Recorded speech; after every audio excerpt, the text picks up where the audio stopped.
길지 않기 때문에 다 찾으셨으면 한 목소리로 세 절의 말씀을 함께 고백하기 원합니다. 우리 한 목소리로 함께 읽겠습니다. 시작. 나더러 주여 주여 하는 자마다 다 천국에 들어갈 것이 아니요 다만 하늘에 계신 내 아버지의 뜻대로 행하는 자라야 들어갈다. 그날에 많은 사람이 나더러 이르되 주여 주여 우리가 주의 이름으로 선지자 노릇하며 주의 이름으로 귀신을 쫓아내며 주의 이름으로 많은 권능을 행하지 아니하였나이까 하더니 그때 내가 그들에게 밝히 말하되 내가 너희를 도무지 알지 못하니 불법을 행하는 자라 내게서 떠나가라 하라. 아멘.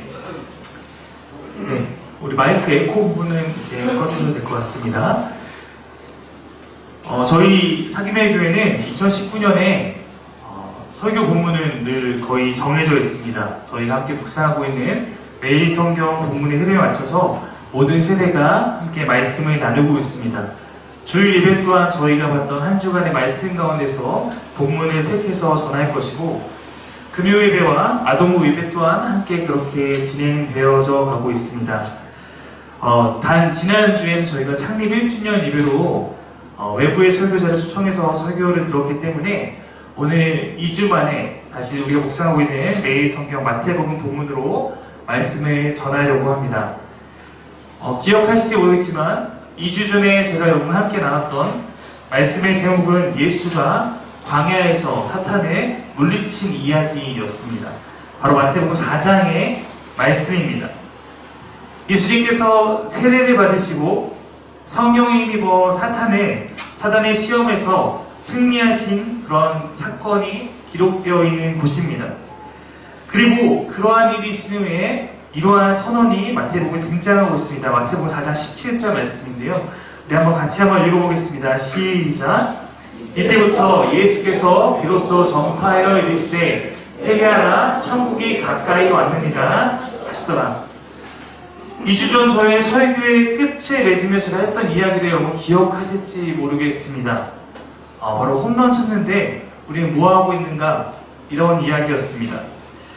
야구에서 홈런을 치는 순간 공이 넘어가면, 만약 그것이 끝내기 홈런이라는 상황이라면 공이 넘어가는 순간 모두가 승리를 직감하게 됩니다. 하지만 그 순간 그 승리의 휘날리를 울릴 수 있는 것은 아닙니다.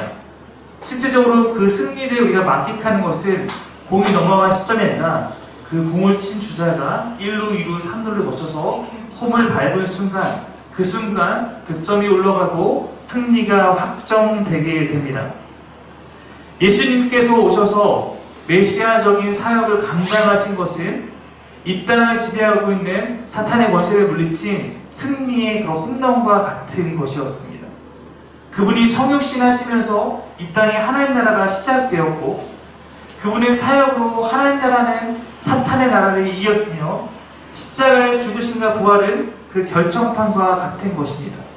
그러므로 예수님을 위해서 이미 우리는 승리했지만 우리가 함께 그 승리의 파티를 열기까지 우리에게는 남아있는 시간이 있다라는 것입니다. 마치 홈런을 치고 다시 홈에 들어오는 그 시간처럼 우리에게는 남겨져 있는 시간이 있습니다. 이 시간 동안 우리가 주님의 길에 동참하게 되면 우리는 주님과 함께 그 승리에 참여하게 된다. 성경은 우리에게 가르치고 있는 것입니다. 예수님께서는 모든 사람이 구원받기를 원하십니다. 그러므로 그 승리의 순간에 함께 참여하라고 우리를 초청하고 우리에게 외치고 있습니다. 오늘 아까 봤던 회개하라 하는 나라 가까이 왔다. 이 이야기는 예수님으로 말미암아 이 땅에 임하신 그 하나님 나라, 그 나라로 이제 속히 들어오라고 우리를 부르고 계신 것입니다.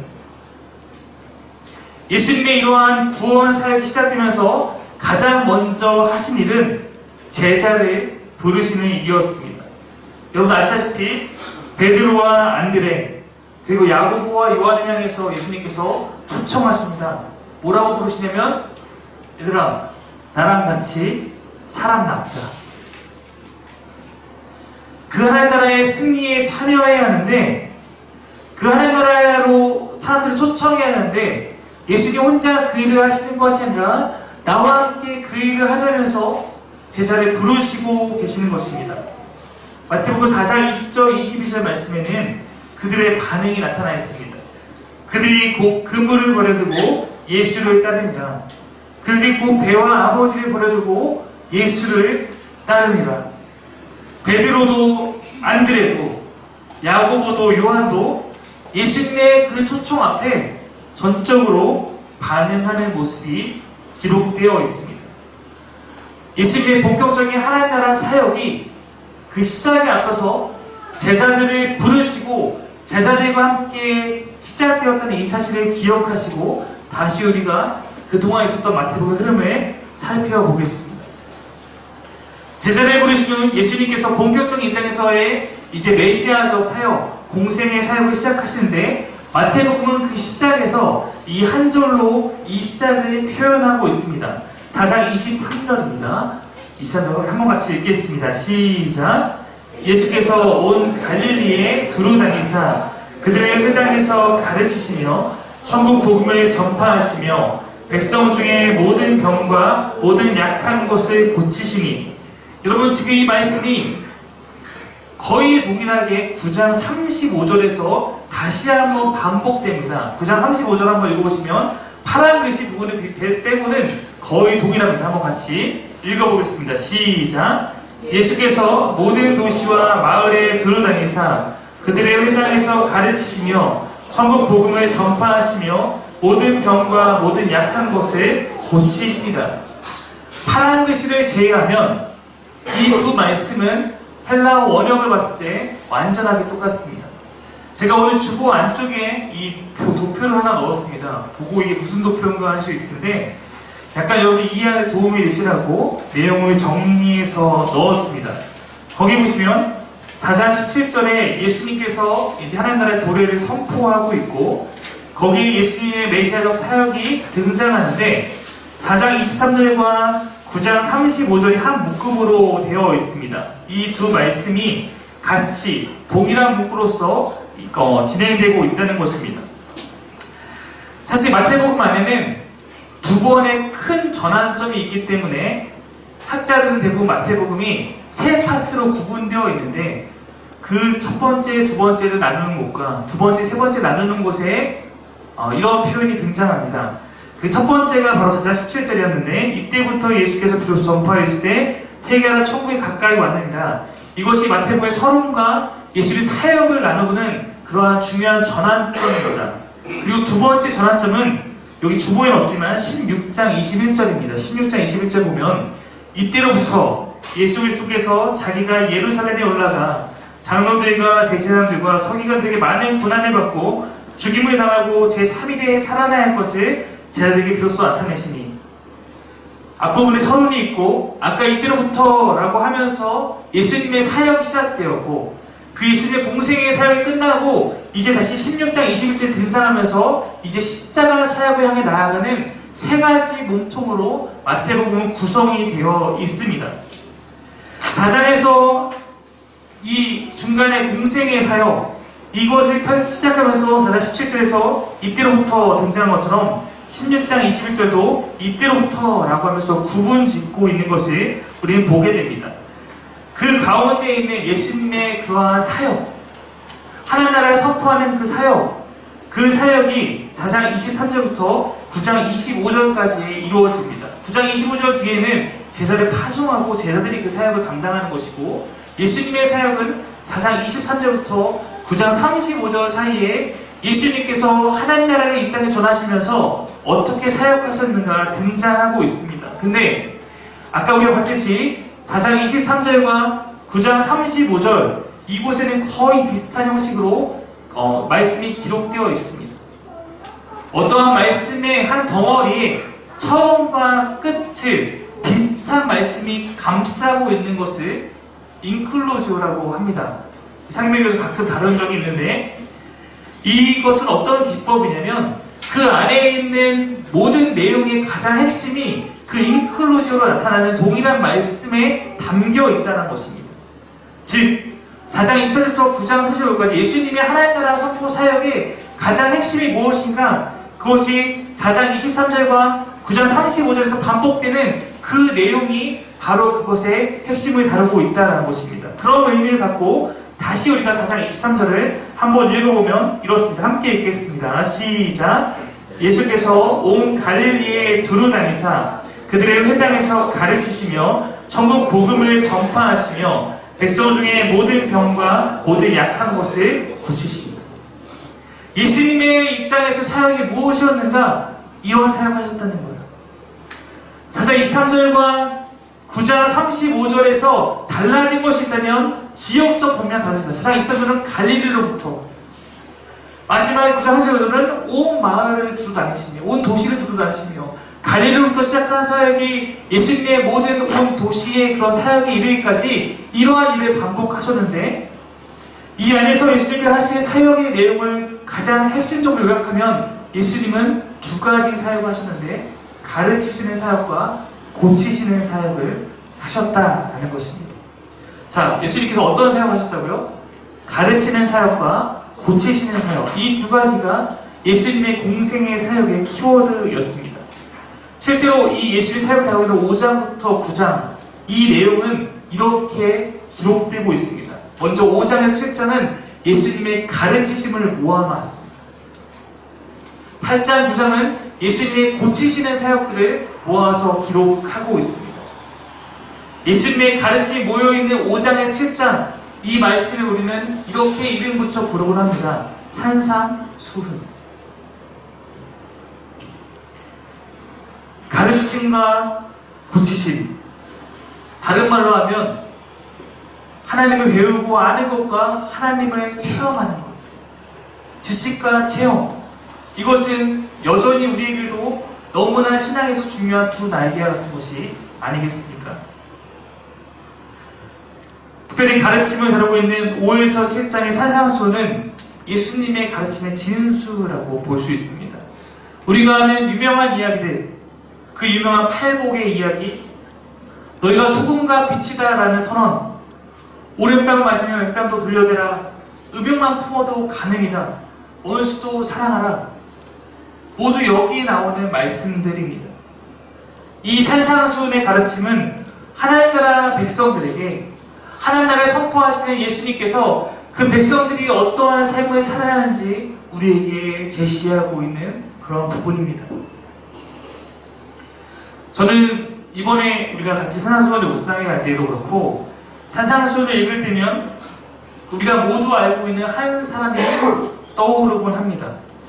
제가 떠올리는 그 사람은 놀랍게도 기독교인이 아닙니다. 바로 그 사람의 이름은 마하트마 간디입니다. 네, 우리가 모두 다 잘 알고 있는 인도의 그 비폭력주의자 마하트마 간디입니다. PPT 띄우시면, 제가 좋아하시는 책 하나 소개하면 인도의 길을 걷고 있는 예수라는 책이 있습니다. 인도의 선교사였던 스탠리 존스가 인도에서 복음을 전했던 이야기를 다루고 있는 책입니다. 재미있는 것은 기독교 파송을 받은 선교사가 인도라는 땅에 가서 기독교의 복음을 전하는데, 거기서 이 사람이 가장 먼저 깨달은 것, 가장 먼저 하지 말아야 될 것이 무엇이었냐면 기독교와 예수를 분리하는 것이었답니다. 서구의 핍박을 받던 인도 사람들에게 서구의 상징과 같은 기독교라는 이름을 갖고 들어가면 어느 누구도 받아들이려고 하지 않는 것입니다. 예수라는 사람의 가르침을 전하면 좋아하는데 기독교의 가르침이다라고 하면 싫어한다는 것입니다. 그래서 선교사는 기독교라는 단어를 사용하지 않기 시작했습니다. 다만 예수의 가르침만 전하기 시작했습니다. 기독교라는 종교를 전하기보다 예수의 가르침이 무엇인가를 전하는 데 초점을 두고 사역했다고 합니다. 그런 스탠리 존스와 친구가 되었던 마하트마 간디 또한 예수의 가르침을 매우 좋아했다고 합니다. 간디의 이야기를 보면 간디는 아침마다 산상수훈의 말씀을 읽었다고 합니다. 저의 친한 친구 동역자가 인도에서 사역을 한 때가 있어서 저와 아내도 함께 인도를 방문해서 사역을 했던 적이 있습니다. 그때 제가 인도에 갔을 때 약간 놀라게 되는 일이 있었는데, 우리나라의 집회에는 다양한 인물이 새겨져 있지 않습니까? 동전은 이순신, 세종대왕, 이황, 다양한 사람이 새겨져 있는데, 인도의 모든 돈에는 단 한 사람만 새겨져 있습니다. 간디. 이 사람이 얼마나 인도에 큰 영향력을 끼치고 있는 사람인지 알게 되는 그런 사건입니다. 선교사님도 그렇고, 간디가 만약 예수님 믿고 기독교인이 되었다면 인도의 종교가 바뀌었을지 모른다라고 이야기하기도 합니다. 물론 그는 끝까지 힌두교인으로 남았습니다. 그러나 그는 예수의 가르침을 새겨 듣는 사람이었다고 합니다. 실제로 간디가 어느 마을에 가서 연설을 할 때 이야기입니다. 간디가 연단에 올라가서 신약 성서를 꺼내들고 산상수훈을 읽고 나서는 이렇게 연설을 마무리 지었습니다. 이것이 여러분에게 드리는 저의 연설입니다. 이렇게만 행동하십시오. 간디가 스탠리 존스 선교사에게 이러한 조언을 남겼습니다. 그 중에 몇 가지를 제가 소개하면 지금 우리에게도 매우 필요한 것입니다. 두 가지만 소개하겠습니다. 당신의 기독교인들과 선교사들을 포함한 모든 서양인들은 오늘부터 예수 그리스도처럼 살아가도록 하십시오. 당신들은 반드시 당신의 종교와 가르침대로 살아야 합니다. 품위를 떨어뜨리는 행동을 하지 말고 타협을 하지 마십시오. 간디가 기독교인들에게 전했던 메시지라고 합니다. 저 또한 만약 이 시대에도 우리 교회와 우리 성도님들이 예수님처럼 예수님의 가르침대로 살아간다면 우리를 통해 많은 사람이 하나님을 만나게 될 것이라 확신합니다. 이 땅의 하나님 나라가 진짜로 영향력을 갖고 세워져 갈 것입니다.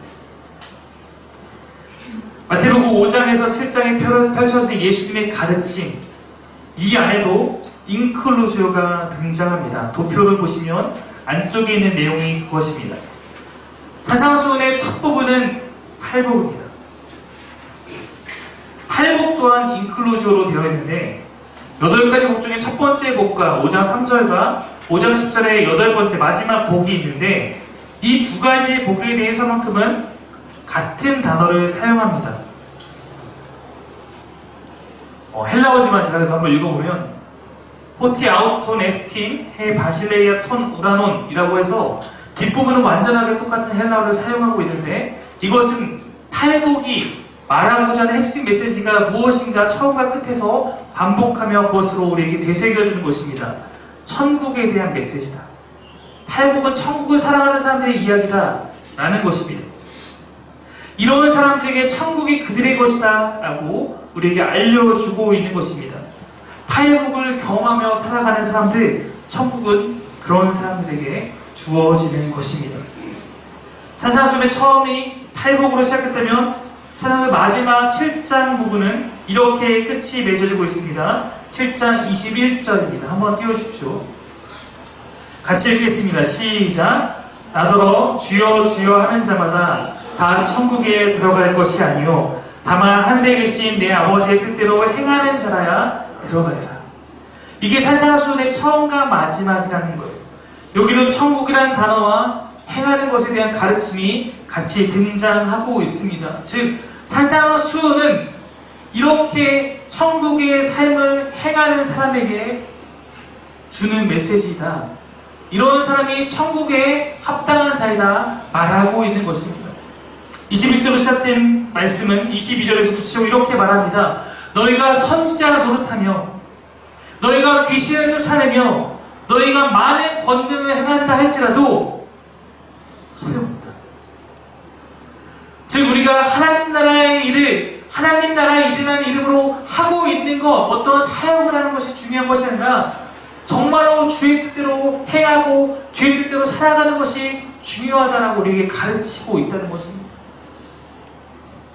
내가 교회에서 무엇을 하는가, 내가 어떤 사역을 하는가, 이것보다 더 중요한 것이 있다면 내 삶이 주님의 뜻대로 살아가고 있는가? 이것이 아니겠습니까? 우리가 이곳에서 하루 열심히 봉사하는 것, 목사로서 너무나 귀한 헌신으로 여겨질 수 있습니다. 그러나 만약 내 삶의 다른 6일이 이곳에서의 삶과 하나님과 무관하게 살아가고 있다면 저는 그런 분들에게 하나님 나라가 주어진다 가르칠 수 없을 것입니다. 천국은 누구의 것인가? 산상수훈의 이 가르침의 내용을 잘 아는 사람이 아니라 그렇게 살아가는 삶이 중요하다는 것입니다. 끊임없이 그 삶을 향해 나아가야 합니다. 묵상을 같이 해보시면 알겠지만 읽으면 좌절합니다. 내 삶과 너무 먼 것 같아요. 나는 이렇게 못 살 것 같아요. 그러나 포기하지 마시고 그 삶을 향해서 내 삶을 복종하고 나아가는 그런 모습이 필요하다는 것입니다. 제자들이 그랬고 우리가 가장 어떻게 보면 위대한 기독교인 가운데 하나로 알고 있는 사도 바울이 어떤 고백을 했습니까? 내가 이미 얻었다 함도 아니다. 난 날마다 그 목표를 향해 나아간다. 내가 내 삶을 쳐서 주님께 복종하기 위해서 날마다 나는 죽는다. 그러한 것처럼 우리도 그 길을 따라갈 때 정말 우리가 참된 제자가 된다는 것입니다. 사랑하는 여러분, 우리가 그렇게 살아가다 보면 그때 우리는 때로는 팔복의 내용과 같이 어려움을 당할 수 있습니다. 가난할 수 있습니다. 마태복음에서 심령이 가난하다 표현하지만 같은 평행구인 누가복음에 가면 심령자를 뺍니다. 가난하다고 말하고 반대로 화 있는 자들은 부하다고 말합니다. 또한 애통할 수 있습니다. 박해를 받을 수 있습니다. 그런데 팔복에서 그러한 모든 삶이 이것이 복이다 라고 이야기하고 있는 것은 그로 말미암아 우리가 하나님 나라의 백성임을 확인할 수 있기 때문입니다. 여러분 혹시 내 삶에 평안함만이 있습니까? 내가 많은 것을 누리며 내 안에 심령의 애통함도 없고 내 믿음을 방해하는 핍박도 전혀 경험하지 못한 채 살고 있다면 둘 중에 하나일 것입니다. 주님이 주시는 보호의 시간이거나 혹은 내가 제자의 삶, 하나님 나라 백성의 삶을 살지 않기 때문일 것입니다. 예수님께서 가신 길이 십자가의 길이듯 그분의 제자가 되어 뒤따르는 그 길에도 우리가 감당하고 이겨내야 할 어려움들이 찾아오곤 합니다. 참된 제자란 무엇인가? 그 어려움에도 그 길을 포기하지 않고 뒤따라 어려움을 이겨내는 것입니다. 그런 말미암아 하나님 나라에 참여하는 가장 귀한 복을 누리는 것입니다. 팔복은 우리에게 그것을 말해주고 있습니다. 이 말씀은 이제 이곳에 보여 우리에게 요청합니다. 우리도 여러분들도 그 삶을 함께 행동으로서 삶으로서 주의 열매를 나타내며 살아갈 것을 요청합니다. 주님을 따르는 삶을 살아가기를 원합니다. 찬양 가운데 이런 찬양했죠. 주님을 따르리 내 십자가 지고 주 따르리 주님을 따르리 내 십자가 지고 주 따르리. 주님을 따르는 것, 이것이 제자의 삶이기 때문입니다. 말씀 마무리하겠습니다. 세 가지 정도로 말씀을 정리해 보겠습니다. 첫 번째, 마태복음에서 예수님을 따르는 무리들이 있었습니다. 그리고 제자들이 있었습니다.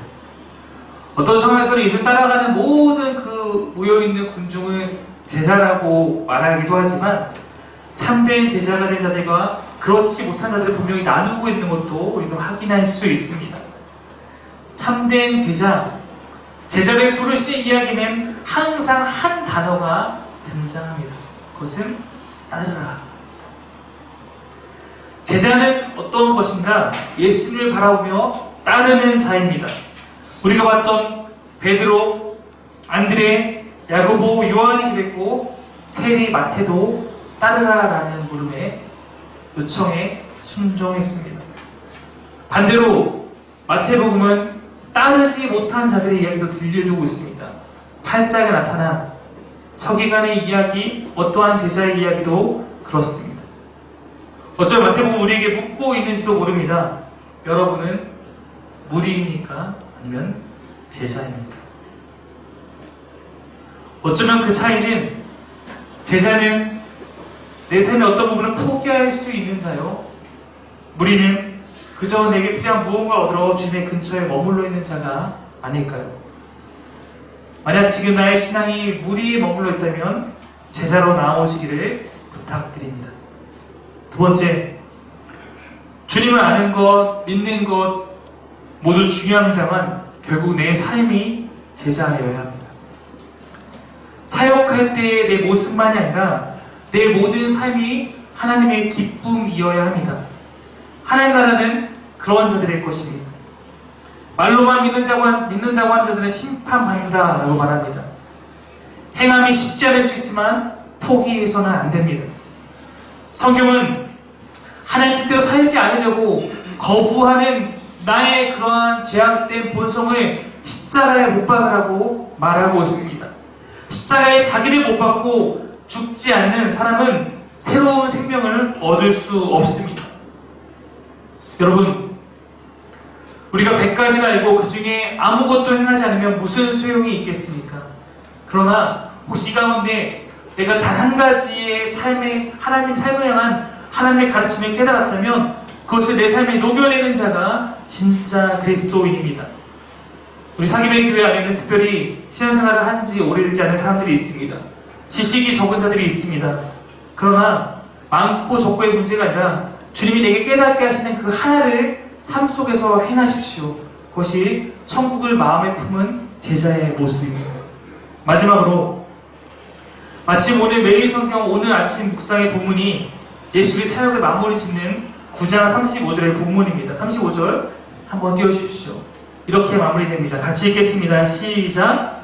예수께서 모든 도시와 마을에 두루다니사 그들의 회상에서 가르치시며 천국 복음을 전파하시며 모든 병과 모든 약한 것을 고치시니라. 이렇게 저하고 정리한 다음에 뒤이어 바로 이런 말씀이 나옵니다. 36절부터 38절인데 우리를 보시고 불쌍히 여기시니 이는 그들이 목자 없는 양과 같이 고생하며 기진하니라. 이에 제자들에게 이르시되 추수할 것은 많되 일꾼이 적으니 그러므로 추수하는 주인에게 청하여 추수할 일꾼들을 보내주소 하라 하십니다. 예수님께서 이렇게 하나님 나라 사역을 했지만 여전히 예수의 주변에 보여지는 사람 가운데 제자가 되지 않고 무리로 머물러 있는 목자 없는 양과 같은 사람을 보면서 극렬한 마음이 드시는 거예요. 그러면서 그들을 향해 함께 하나님 나라 초청하고 있는 제자들에게 말씀하시는 것입니다. 추수할 것은 많은데 일꾼이 적다. 더 많은 제자가 되어서 더 많은 제자들이 다시 제자 삼는 일에 헌신해야 된다고 말하는 것입니다. 여러분, 교회의 사명이 무엇입니까? 우리 사김의 교회 개척해서 함께 세워서 무엇하려고 하십니까? 우리가 제자가 되고 누군가를 다시 제자로 삼는 일, 이것이 교회의 사명인 줄 믿습니다. 우리가 먼저 제자가 되어야 합니다. 그리고 그것은 끝이 아니라 우리의 시작입니다. 우리가 할 수 있는 가장 큰 이웃사랑은 아직 주님을 모르는 사람들, 아직 제자가 되지 못하는 사람들, 아직 생명을 얻지 못하는 사람들에게 주님을 증거하고 주님의 그대 가운데 바로 세워놓은 줄 믿습니다. 목자 없이 방황하는 사람들을 보면서 그들에게 참된 목자이신 예수님을 증거해야 합니다. 사람을 낚는 어부 무엇이겠습니까? 또 다른 제자를 삼는 것입니다. 오늘 성찬 예배로 함께 나아가면서 우리가 이제 성찬식을 진행할 때 우리가 함께 다짐해야 할 것은 이 예식이 하나의 그냥 종교 예식이 아니라 우리의 고백이 되어야 합니다. 성찬의 고백은 무엇이냐면 주님의 몸과 주님의 피를 내가 나누어 마시면서 나도 주님과 같은 삶을 살기를 갈망하는 것입니다. 성찬은 이제 내 안에 주님이 살아가시는 것을 고백하는 것입니다. 나는 죽고 내 안에 예수님께서 살아가심을 고백하는 것이란 말입니다. 제자는 그러한 상태로 끝까지 주님을 따라가는 것입니다. 그 끝에 하나님 나라의 승리가 있습니다. 오늘 이곳에 모여서 함께 빵을 나누고 함께 잔을 나누는 우리가 주님이 다시 오는 그날까지 제자가 되어서 함께 살아가는 주님의 귀한 형제 자매가 되기를 간절히 소망합니다. 기도하겠습니다.